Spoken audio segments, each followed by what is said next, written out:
Assalamualaikum warahmatullahi wabarakatuh. Semua ulama bahwa Quran itu bisa mensyafaati, ya. Masyhur sekali bahwa Quran itu bisa apa? Mensyafaati. Bahkan syafaatnya Quran itu bedanya dengan syafaatnya Nabi adalah syafaatul Quran ini menghalau atau menghadang orang biar gak sampai kena azab. Tapi kalau syafaatnya selain Quran itu yang sudah kena azab diambil dari azab itu. Nah, dalu niki kula kepengin matur teng jenengan sedanten karena niki lami sekali saya kaji bahwa malaikat, nggih malaikat sinten mawon itu juga kena konstitusi aturan fikih. Jadi kalau kita sebagai manusia wajib menghormati orang hafal Quran, nggak boleh nyadui wong hafal Quran, nggak boleh ngidoni wong hafal Quran, maka malaikat juga kena aturan yang sama. Karena dia, malaikat ini termasuk makhluk yang mukallaf, makhluk yang kena tatanan Allah Subhanahu wa taala. Sehingga Rasulullah sallallahu alaihi wasallam dawuh, surat Tabarok disebut Al-Munjiyah, Al-Waqiyah. Surat yang bisa menyelamatkan yang hafal dari siksa kubur. Pokoknya singkat cerita, ada orang itu fasik, mungkin ya layak disiksa. Pas sampai disiksa malaikat, surat Tabarok muncul menjelma sebagai seseorang. Kalau kamu menyiksa orang ini berarti nyiksa saya. Terus kata malaikat, anti min kalamillah, ya rujuknya memang perempuan karena surah itu dari muannas karena ada taknya. Anti min kalamillah, kamu ini termasuk kalamullah. Wa ana akrahu musa'ataki, tentu aku enggak berani menyiksa kamu. Ya terus berdebat kata malaikat, ini orang enggak benar, ini orang fasik, saya harus mukuli dia. Kata surat Tabarok, sak fasik-fasike aku iku ning atine. Kena nyiksa dekne nyiksa aku. Wahnya debat karena enggak ada mahkamah konstitusi. Terus walhasil malaikat bilang gini, ya sudah kita lapor kepada Allah Subhanahu wa taala. Lapor, akhirnya surat Tabarok ini cerita ke Allah, ya Allah, ini orang setiap kali datang ke saya dari sekian surat-surat yang ada di Quran, orang ini milih saya. Yang dipelajari ya saya, yang dihafalkan juga saya. Ini kata surat Tabarok kepada Allah. Jika orang ini hafal saya tidak ngefek ke dia untuk tidak disiksa, maka mendingan saya tidak termasuk kitabika, saya tidak termasuk Quran saja. Wong jadi Quran ora iso nyafaati. Terus kata Allah, lho kowe kok emosi kata Allah. Ya harus emosi dong Gusti. Masa wis dadi Quran kok gak iso nyafaati sing hafal. Terus kata Allah, wis pek aman. Makanya terus banyak orang ngapalkan surat Tabarok. Ya ini sekaligus ijazah nih. Untuk meradam kemarahan malaikat niku apal surat Tabarok. Syukur-syukur apal 114 surat. Oh niku malaikat sinten mawon pun kena ini. Cukup apal Tabarok. Sehingga adatnya orang-orang Jawa selain apal Yasin itu apal Tabarok. Nah saya itu lama sekali mempelajari bab ini. Ternyata di antara pokoknya itu satu, karena malaikat itu kena aturan fikih. Nggih imut nggih, malaikat itu juga kena aturan fikih. Jika orang hafal Quran itu haram disadui, kita haram menghinakan, maka malaikat juga kena aturan tidak boleh menghinakan orang yang hafal Quran. Dan alhamdulillah di banyak surahul hadis, hafal Quran itu maknanya tidak harus hafal semuanya. Orang boleh hanya hafal Tabarok, boleh hanya hafal Waqiah. Itu kalau kamu hafal betul, surat ini juga bisa berdiri sendiri mensyafaati Anda. Kayak ini surat Tabarok, beliau matur kepada Allah Subhanahu wa taala. Redaksinya gini, inna fulanan amida ilayya min baini kitabika fata'allamani wa ta'alani. Jadi dari sekian surat yang ada di Quran, orang ini selalu milih saya ya Allah. Jadi gampangannya surat Tabarok, wong saya diprioritaskan orang ini kok saya dingin-dingin saja ketika mau jenengan siksa, ini enggak fair. Apa gunanya saya sebagai kalamullah, sebagai kalamuka ya Allah, kemudian enggak ngefek kepada orang ini. Akhirnya walhasil sama Allah surat Tabarok diberi hak syafaat. Makanya akhirnya semua ulama ijma yang bisa mensyafaati itu adalah satu Quran, dua Rasulullah Shallallahu Alaihi Wasallam, ketiga orang-orang soleh dan seterusnya. Tapi yang penting dari ngaji ini adalah bahwa malaikat itu kena konstitusi.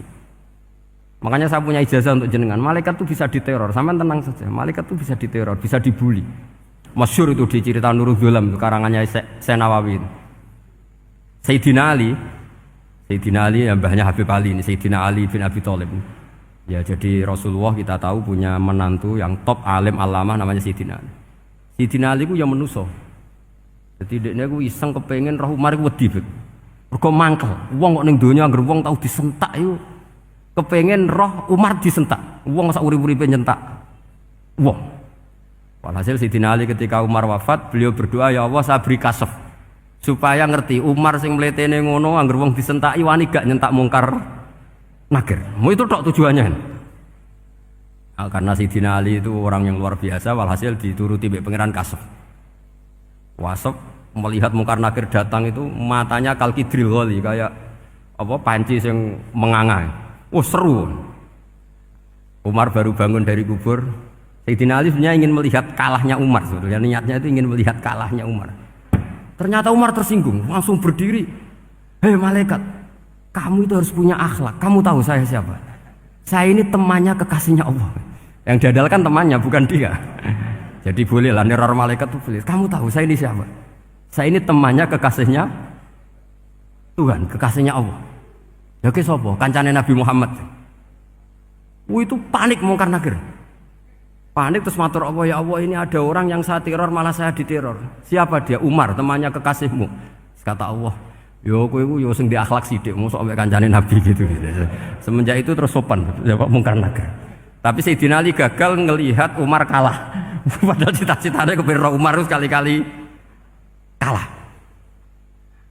Jadi ada sekian cara untuk apa ya, kalau dibahasakan untuk meredam malaikat. Masyhur ada ulama alim alamah pekerjaannya mengajar tauhid. Ngajar tauhid lah, mungkin tauhid primbon sampai tauhid apa. Ketika meninggal sama malaikat masih ditanya marbuka, manabuka dan seterusnya. Imam Malik datang, "Hei malaikat, ini guru tauhid, saurip-uripe mulang tauhid. Kowe ora tau mulang kok takok sing tukang mulang. Sing sopan." Ya sudah enggak usah tanya. Jadi cerita seperti ini mungkin orang lain boleh nggak percaya, tapi itu mudawwan, dibukukan di beberapa kitab, dan saya percaya itu karena secara umum kaidahnya adalah ala inna auliya Allahi la khaufun alaihim wa lahum yahzan. Tetap lahumul busyra fil hayatid dunya fil akhirah. Artinya kalau wali itu ngalami ketakutan ketemu mungkar nakir, berarti dia tidak punya busyra fil akhirah. Padahal para wali ini dijamin punya busyra, mendapatkan gembira di dunia, juga mendapatkan gembira di akhirat. Artinya kalau para wali ngalami ditanya mungkar nakir terus takut, apa mana mbok bayangno kepuyah-puyah, wah itu lahumul busra. Jadi makanya zaman nanti kalau ditanya mungkar nakir, marbuka, saya guru tauhid. Ngajar di Qudsiyah kelas 6. Wah, harus jelas. Saya kalau ditanya juga gitu, saya guru Minhajul Abidin, ngajar di Habib Ali gitu. Minhajul Thalibin, harus jelas. Kalau Pak Najib lebih gampang, ketua menoro. Lebih gampang lagi. Enggak apa-apa. Kalau karena malaikat itu ternyata mukallaf. Mukallaf itu kena aturan hukum. Enggak boleh dia selonang-selonong. Kena aturan hukum. Makanya fa inna Allah ta'ala la yu'adzibu qalban wa al-Qur'an. Allah tidak akan menyiksa hati yang ada di Quran. Kalau orang hafal Quran sampai mati, artinya dia membawa Quran. Dan artinya apa? Malaikat kena aturan tidak boleh melecehkan orang yang membawa Al-Quran. Jika surat Tabarak gak terima, ini orang ini hafal saya. Kalau kamu mukulin dia kena saya. Tapi ini orang fasik. Tapi saya di situ. Kalau mukulin dia kena saya. Akhirnya kompromi terus konsultasi bi Allah. Akhirnya dibenarkan surat Tabarak. Ya, terus ini sudah clear ya, lolos ya, mungkar nakir lolos. Baru kayak surat apa? Tabarak. Mungkin-mungkin buatan dites malih, nak dites malih ndredeg keliru ribet. Tapi saya percaya itu ya. Saya tidak bisa membayangkan ya. Ketika Quran disifati Rasulullah SAW bahwa Quran itu syafa', memberi syafaat, kemudian itu tidak ngefek. Saya itu keberatan sekali. Begitu juga apalagi ya, misalnya Rasulullah disifati aqrabin nas, ahabbin nas ilallah, kemudian tidak ngefek bisa memberi syafaat. Itu tidak fair. Pasti orang-orang dekatnya Allah ini bisa memberi apa? Syafaat. Karena status kedekatannya Rasulullah SAW diantaranya adalah hak memberi apa? Syafaat. Karena malaikat yang semuanya itu kena konstitusi. Saya punya kitab sarahnya Bukhari banyak saya punya. Itu diantaranya riwayat dari Ahlul Bait dari Sayyid Ali Zainal Abidin Anil Husain an abihi an Rasulillah sallallahu alaihi wasallam. Itu riwayatnya adalah ketika nanti di mahsyar itu ya tidak usah kamu bayangkan ya karena ini bila kaifin walan hisorin. Itu Nabi diantara Jibril dan Allah. Kemudian tentu yang akan masuk surga itu orang-orang yang sudah jelas surganya kayak para nabi, para wali, para habaib, para orang-orang pilihan itu jelas surganya. Tapi apa yang terjadi? Allah itu ya tentu Allah zat yang maha tahu, sudah sangat tahu. Itu Nabi usulnya itu hanya satu. Ai Rabbi. Saya masih apal teksnya. Memang tak apalkan karena ini tak pakai senjata untuk ketemu para malaikat. Bukan ya Rabbi, kalimatnya ai Rabbi. Ai Rabbi ibaduka abaduka fi atrofil ardi. Lho Gusti yang nyembah jenengan bukan hanya orang Kudus tok, bukan orang Menara tok, bukan madrasah-madrasah elit tok, bukan sekolah-sekolah anggulun tok. Banyak orang yang di tengah hutan juga nyembah jenengan. Banyak orang yang kerja di Korea juga nyembah jenengan. Banyak orang dengan segala kemiskinannya juga nyembah jenengan. Tidak hanya orang-orang mainstream ini yang nyembah jenengan. Akhirnya Allah ini terus nyari orang-orang yang gak jelas alamatnya, gak jelas statusnya. Tapi di hatinya hanya masih nyembah Allah Subhanahu wa ta'ala. Ini termasuk berkah dari rahmatnya Rasulullah sallallahu alaihi wasallam. Jadi nanti yang jelas ya tentu akan dapat surga karena posisinya jelas. Yang enggak jelas diusulkan sama Rasulullah, ai Rabbi ibaduka abaduka fi atrofil ardi. Itu luar biasa.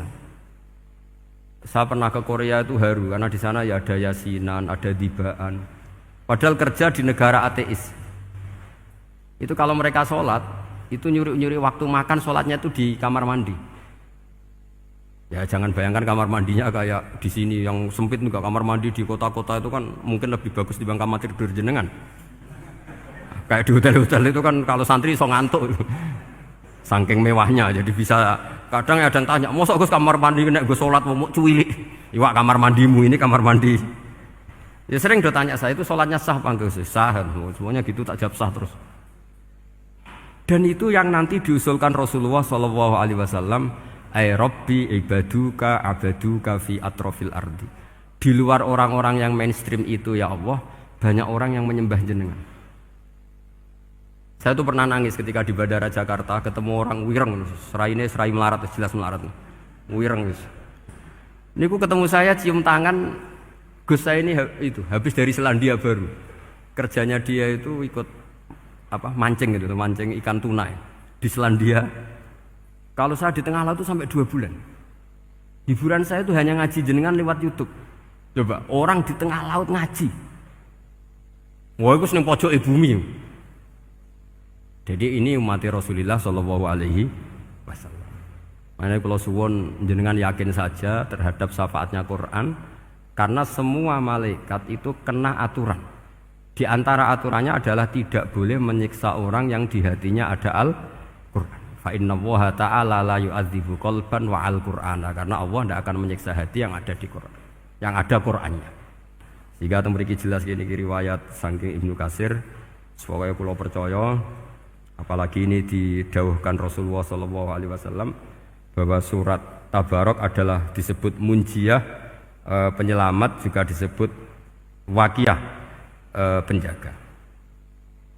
Lalu biasanya orang-orang yang enggak percaya syafaat itu pertanyaannya adalah kan manusia itu wa alaisa lil insani ila masa'a, manusia itu hanya bisa membawa bekal apa yang pernah dilakukan.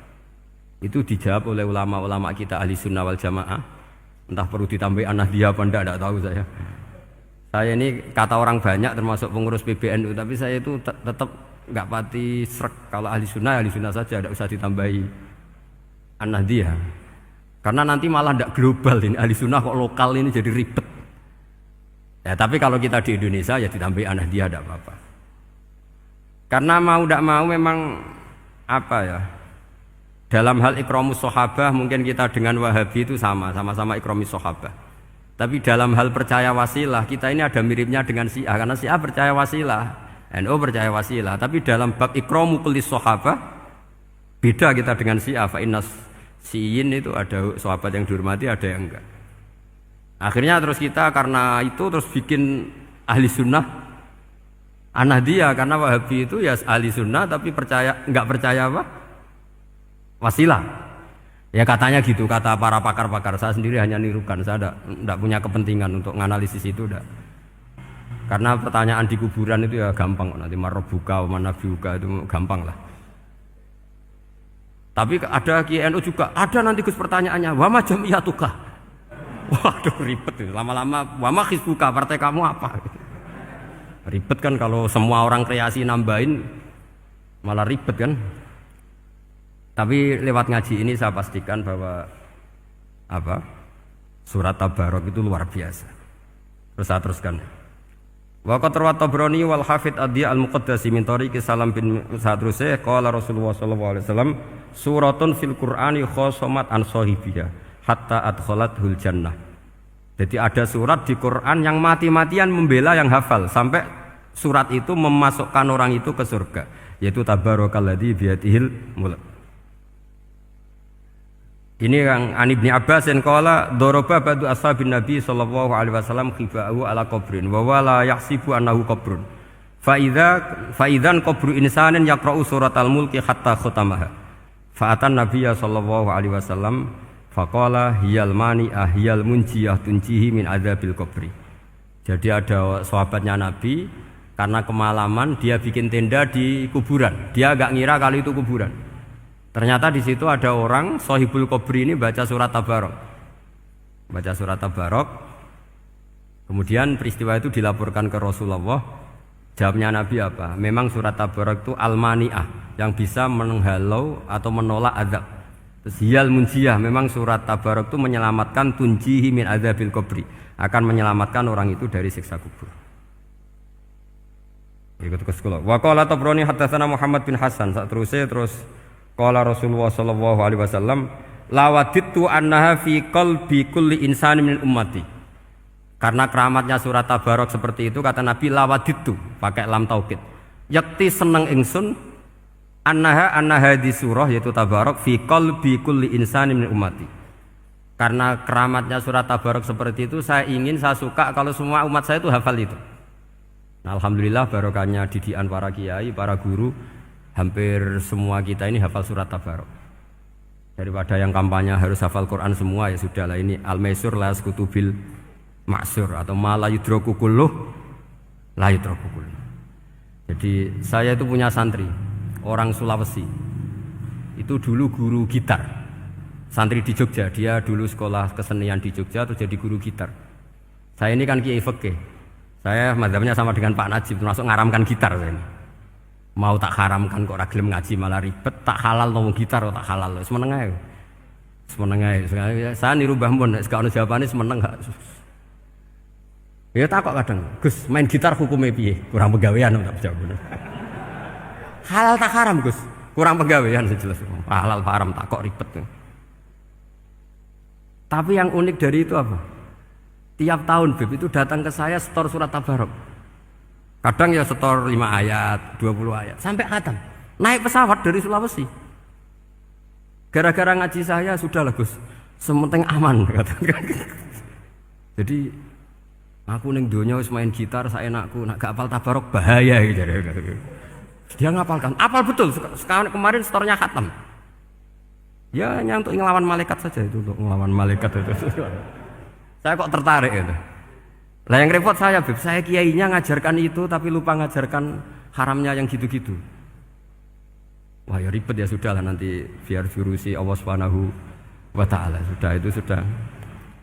Karena jadi kiai itu repot. Saya pernah, Beb, tanggal 1 Syawal itu punya teman zaman di Sarang. Wonge wis wireng kriting soe wireng kriting. Jarang ke saya tanggal 1 Syawal kecuali pas itu. Ternyata datang tuh karena teman saya, semakan senior saya, mau ngijazah saya. Gus, kowe nak dadi kiai sing hati-hati. Aja geman dalil sing kira iso nglakoni. Ono apa? Dia itu datang ke saya berarti tanggal 2 ya, tanggal 2 sore. Dia itu pas Idul Fitri itu pidato. Man shoma Ramadan wa atba'ahu sitan bin Syawal fa ka'annama shoma dahra kullah. Itu orang lugu-lugu poso. Bareng tanggal loro rono pas wandekne rokokan. Wong lugu-lugu, wah rugi mbah aku poso jebule jenengan ra kena dinut. Jadi semuanya yang poso 6 hari itu ngikuti kiai itu. Ternyata pas disowani pas rokokan. Rugi mbah aku anut jenengan. Tak nut-nut poso jebule jenengan gak poso. Aku yo meneng ngene, lha opo kowe dalil ngono barang lho lha opo ora iso nglakoni. Makanya ini hati-hati para kiai, nek dalil sing ora iso nglakoni ora usah. Nak khotbah id ora usah cerita poso 6 hari, kok malah diciri orang. Ya cerita wae wong nak berposo dosane di sepuro insyaallah, pokoke yang gampang-gampang saja. Nak dolan ning gone wong awan-awan dosa ganggu. Nak ra dolan sombong gak gelem silaturahim. Pokoke ngomong yang umum-umum saja. Jangan dalil poso 6 apa? Hari itu sekali ada yang nganut ternyata kamu ndak bisa, wah itu repot. Ya jadi saya berharap sekali keyakinan guru-guru kita bahwa Al-Qur'an mensyafaati itu kita terima. Kita terima an ilmin wa an bayinatin wa an hujatin. Kita bukan sekedar terima karena itu dawe guru enggak, tapi satu bayinah. Yaitu logikanya adalah malaikat itu mukallaf. Mukallaf itu kena aturan hukum. Jika manusia kena aturan hukum harus menghormati orang hafal Quran, maka malaikat juga kena aturan yang sama. Yaitu harus menghormati yang hafal Quran. Jadi boleh kamu nanti ketemu malaikat mungkar nakir, sertifikat Iqra khatam, qiraati khatam. Syahadah saya hafid terbaik. Ya supaya dia enggak sembarangan nyiksa kita. Wah aku yakin mesti gak wani, yakin. Jajal sebenarnya. Tapi sampean matur, ojo tes tapi. Karena sekali dites bulet tuh ini. Ya jadi ini jelas ya dawuh Nabi ketika cerita keramatnya surat Tabarok, dawuh Nabi lawaditu annaha fi qalbi kulli insanin min ummati.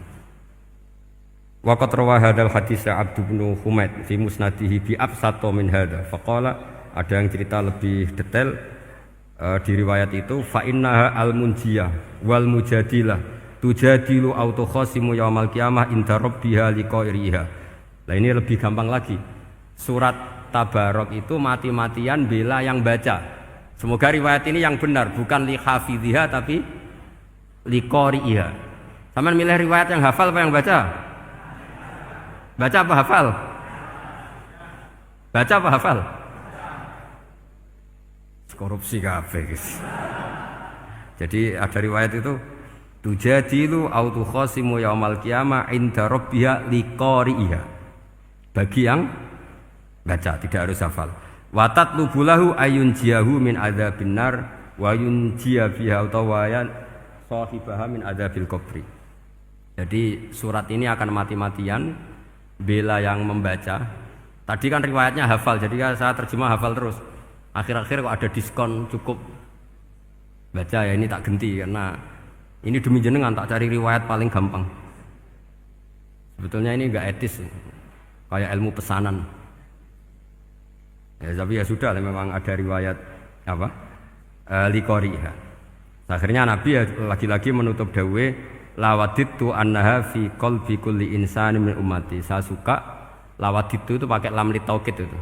Lawaditu annaha fi qalbi kulli insani min ummati. Tapi saya suka sekali kalau itu ada di hati semua umatku. Artinya gini, dari sekian riwayat sebetulnya itu kuat riwayat yang hafal. Karena Nabi selalu menutup dengan ngendikan saya suka kalau itu ada di hati, selalu ada di hati. Itu artinya hafal apa baca? Yo menengah sampe pusat kandhani kok angel teman. Hafal apa baca? Lawaditu annaha fi qalbi kulli insani min ummati. Itu hafal apa baca? Hafal. Ya berarti hafal. Ini yang hafal Tabarok berapa? Semua ya? Hafal semua? Aman berarti, no? Jadi kalau niku gak ada kitab banyak tentang usul fikih.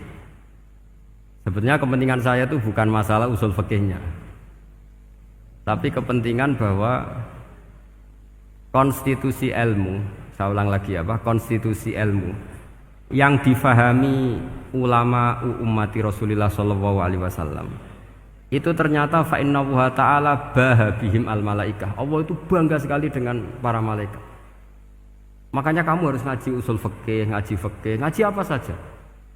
Karena malaikat itu tidak bisa mikir kayak jenengan, yang bisa mikir itu jenengan. Sehingga ketika presentasi cara bahasa sekarang, termasuk keramatnya Imam Amudi, itu ada cerita ini ada di Nailul Ma'mul kalangannya Syekh Mahfud At-Turmusi. Imam Amudi itu ulama top, tapi dia ngajarnya itu matematika. Jadi ulama nggak ngajar tauhid, nggak ngajar tarikh, nggak ngajar pesolatan, tapi ngajar matematika. Akhirnya, tapi di hatinya ini, makanya ulama itu punya sirri bisirri asrorihim al-fatihah itu ya di sini. Di hatinya itu menurut dia, ilmu paling efektif untuk menjelaskan logika tauhid itu ya matematika. Singkat cerita, ketika ketemu para malaikat, ngendikannya Allah, ya Amudi, kenapa kamu sering belajar matematika? Li tauhidika ya Rabbi, supaya saya mentauhidkan engkau. Ajari para malaikat. Jadi malaikat dipanggil semua sama Allah. Hei waya malaikat, hei para malaikatku, dengarkan kajian Imam Amudi. Dengarin semua.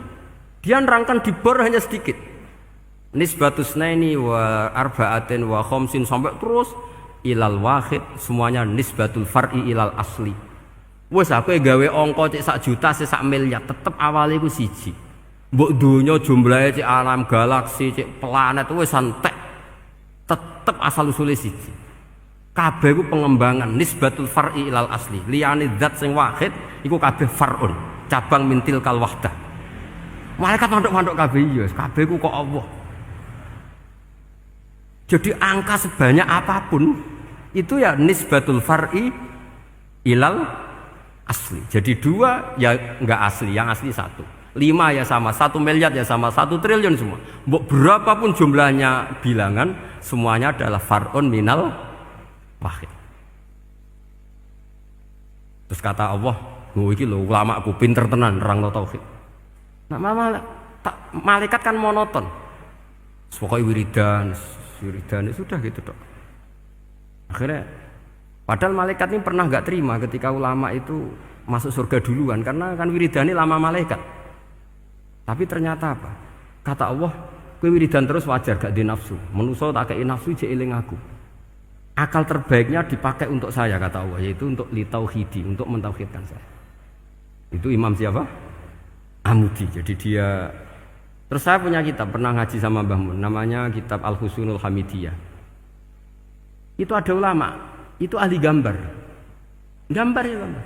Kitabnya itu bergambar. Kadang gambar wet, kadang gambar wedhus, pokoknya kitabnya gambar. Tapi wong keramat. Dulu kitab gambar tapi hawane hawa tauhid. Nah, sampean kan enggak ngarang kitab primbon. Donga mahabbah. Lah ndekne dhewe Joko Tuwa kok ngijazahi mahabbah. Lucu kan. Ana kiai fakir jal ijazah jal berizki yo ngijazahi padahal ndekne dhewe fakir. Sing repot meneh.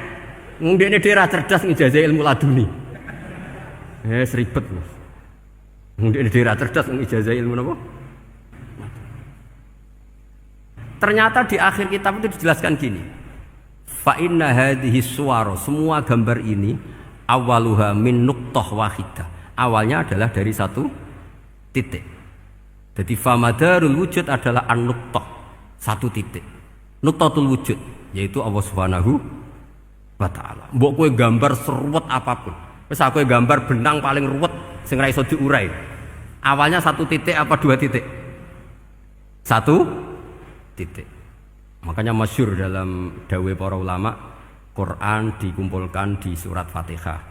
Surat Fatihah dikumpulkan di Bismillah. Bismillah dikumpulkan di titiknya ba. Nah titik ba ini disebut bi kana makana wa bi yakunu mayakun. Karena lewat titik bi ini karena saya yang ada menjadi ada dan karena saya yang mau ada akan menjadi ada. Makanya semuanya itu kembali ke 1 titik, nuqtatul wujud. Kayak apa ulama dulu? Jadi mau bismillah itu gak main-main kan. Bismillah itu eling bae. Ba ini nuqtatil wujud, bahwa kita benar-benar bertauhid. Mbok kayak apa buletnya gambar, mbok kayak apa ruwetnya, tetap dimulai dari 1 titik. Mbok kayak apa jumlah angka-angka itu, dimulai angka 1. Nah, Sampean saya harapkan nanti kalau ketemu Allah itu Allah bangga dengan sampean kon mulang tauhid ning malaikat. Orang yang TPK kon mulang malaikat. Itu cita-cita terbesar saya, kepengen mulang malaikat. Mulang sampean wis bosen yakin wis aku pengen wah keren mulang. Ya, maksudnya aja malaikat kok Jibril, Mikail itu malaikat elit. Sing awam-awam lho sing mboten. Kalau malaikat ini papan atas niku pun alim banget. Saya kenapa ngomong demikian? Saya ini punya tafsir namanya tafsir Al-Qurtubi. Itu Imam Qurtubi termasuk tak anggap mufassir hebat. Beliau ketika ngendikan wa idz qala rabbuka lil malaikati, sak terus walhasil malaikat itu terus protes ataj'alu fiha may yufsidu fiha wa yasfikud dima. Itu kan ada pertanyaan di tafsir itu. Bagaimana mungkin malaikat itu protes kepada Allah padahal malaikat itu terkenal loyal sama Allah, nggak pernah intervensi, nggak pernah gugat. Kenapa ini kok ada cerita malaikat kok gugat atas alu? Jadi Imam Qurtubi, hum awamul malaikah, itu awamnya malaikat, bukan yang kayak Jibril, Mikail. Itu malaikat-malaikat yang nggak ada namanya, awam. Jadi jangan bayangkan yang protes itu kayak malaikat Jibril. Jadi harus dibedakan. Nah, saya ya tentu kalau ngajar malaikat ya milih yang ini, yang nggak jelas namanya ini sudah. Kalau Jibril ya nggak mungkin diulang dong, sing nggawa wahyu. Apa alam Quran itu sepiro? Aku sing nggawa Quran ribet kan malah. Lah nek Israil mbok ulang tersinggung dipletet lah tuntas malah ribet. Mikael mbok ulang tersinggung kira di donasi bagian duit dan bagian rezeki. Ribet. Wis mulang malaikat sing awam. Saya itu termasuk hilang iskal saya, janggal saya karena tafsir Qurtubi. Dulu saya itu iskal. Mau malaikat kok ngevaluasi kebijakan Allah itu artinya kan gini. Ya Allah, engkau mengangkat Adam sebagai khalifah. Padahal potensi Adam itu adalah ifsad. Ya, ataj'alu fiha ma yufsidu fiha wasfikud dima. Kata malaikat, wa nahnu nusabbihu bihamdika nuqaddisu lak. Itu kan paradok, kalimat yang paradok. Paradoknya begini, ya Allah tolong evaluasi engkau ngangkat Adam sebagai khalifah. Potensi Adam adalah merusak bumi. Wa nahnu nusabbihu bihamdik, kita ini selalu mensucikan engkau. Loh, itu kan paradok. Kalau mereka mensucikan Allah, artinya mensucikan juga min ihtimalil khata'. Mensucikan bahwa Allah itu tidak mungkin salah. Lah ini bilang mensucikan kok. Saya mensucikan engkau Gusti, tapi kok dalam hal ini kok kayak jenengan itu salah gitu. Wong karwan Adam kok mbok angkat. Makanya Allah duka. Wong kowe ku jare maca tasbih kok ngevaluasi. Ya kan maknanya mentasbihkan Allah apa? Mensucikan dari semua kesalahan, kekurangan. Nah, ini bilang baca tasbih kok nganggep Allah itu perlu dievaluasi kebijakannya. Tolong pikir ulang Gusti. Mungkin jenengan kurang detail kan kayak gitu. Akhirnya Allah tersinggung. Masyhur itu di tafsir-tafsir. Meskipun tafsir itu sebagian Israiliyat, yang keterusan itu rodok Israiliyat, tapi cara kula rodok setuju, Israiliyat sing rodok-rodok gitu. Itu kan masyhur itu. Akhirnya, lah apa alasannya Adam kok salah? Bani Adam tentu akhirnya Adam ini kemudian terganti ke Bani Adam. Dan itu jadi perdebatan ahli tafsir. Apakah dhamir itu harus kembali ke asal? Apa boleh ke pengembangannya? Misalnya Adam itu kan di situ disebut ataj'alu fiha may yufsidu fiha wasfikud dima. Padahal Adam yang nabi ini enggak pernah yusfikud dima. Enggak pernah yufsid fil ardi, juga enggak pernah wasfikud dima. Ya, saya ulang lagi, Adam yang nabi itu kan enggak pernah ngalami ataj'alu fiha may yufsidu fiha wasfikud dima. Berarti Adam ini nanti yang nakal, yang sampai senang pertemuan darah itu Adamnya apa anaknya? Anaknya kan? Itu jadi perdebatan ahli tafsir. Walhasil singkat cerita, malaikat ini tidak salah. Nyatanya kita tahu kan perang di Irak, di Syria, perang zaman Belanda, Bani Adam itu senang safkud dima. Tapi ternyata malaikat ini ditegur sama Allah.